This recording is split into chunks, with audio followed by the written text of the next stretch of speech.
Улсын хурлын дарга эрхэм гишүүдээ засгийн газар 2026 оны 5 дугаар сарын 26-ны өдөр улсын хурл өргөн мэдүүлсэн хот тосгоны эрх зүйн байдлын тухай хуулийн шинжилсэн найруулгыг дагаж мөрдөх журмын тухай хуульд өөрчлөлт оруулах тухай хуулийн төсөл болон хамтран мэдүүлсэн тогтоолын төслийн хэлцгээс хэлтсүүдийг төрийн байгууллагын байнгын хороо 2026 оны 6 дугаар сарын 2-ны өдрийн хурлаанаараа явууллаа. Хууль санаачлагч хот байгуулах бодлогыг Монгол Улсын үндсэн хуульд нийцсэн,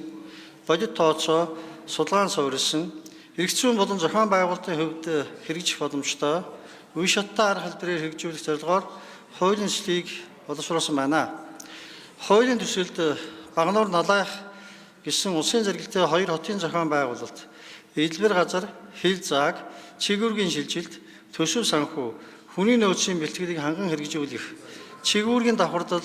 хариуцлагын зааг ялгааг тодорхой болгох зорилгоор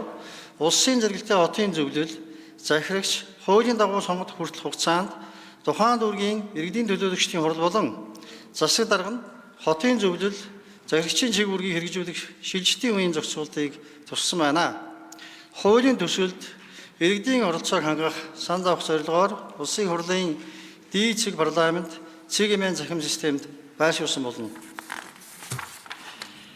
Байнгын орооны хурлаанаар хуулийн төслийг хэлцэх үед улсын хурлын гишүүн Цэдван төрийн зарим чигүүргийг тосон шилжүүлэх төсвийн асуудлыг хуулийн төслөөр шийдэх боломжтой эсэх. Харан хотыг улсын зэрэгэлдээ хот болгон хөгжүүлэх талаар улсын хурлын гишүүн Илган Төмөр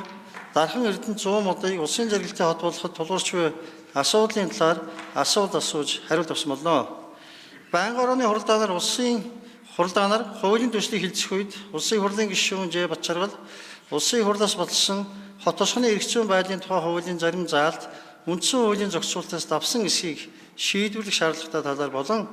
улсын болон орон нутгийн зэрэгэлдээ хот байгуулахад хүчин төгөлдөр мөрдөгдөж байгаа үндсэн хууль болон Монгол Улсын засаг захиргаа нутаг дэвсгэрийн нэгж түүний удирдлагын тухай хуулийн хүрээнд засаг захиргаа үндсэн нэгж буюу аймаг соныг хэрхийг тодруулах хэрэгтэй болох тул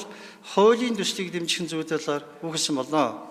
Хот тосгоны эрх зүйн байдлын тухай хуулийг дагаж мөрдөх журмын тухай хуульд өөрчлөлт оруулах тухай хуулийн төсөл болон хамтран мэдүүлсэн тогтоолын төслийг байнгын орооны хурлаанд оролцсон гишүүдийн олонх үжил баримтлалын хүрээнд хэлцэхийг дэмжсэн болно. Улсын хурлын эрхэм гишүүдээ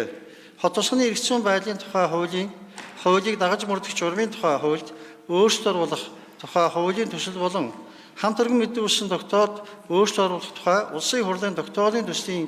хэлцэх хэлцүүлгийг явуулсан талаарх төрийн байгуулалтын байнгын орооны санал дүгнэлтийг хэлцэн шийдвэрлэж өгөхийг та бүхнээс хүсье. Анхаарал хандуулсанд баярлалаа.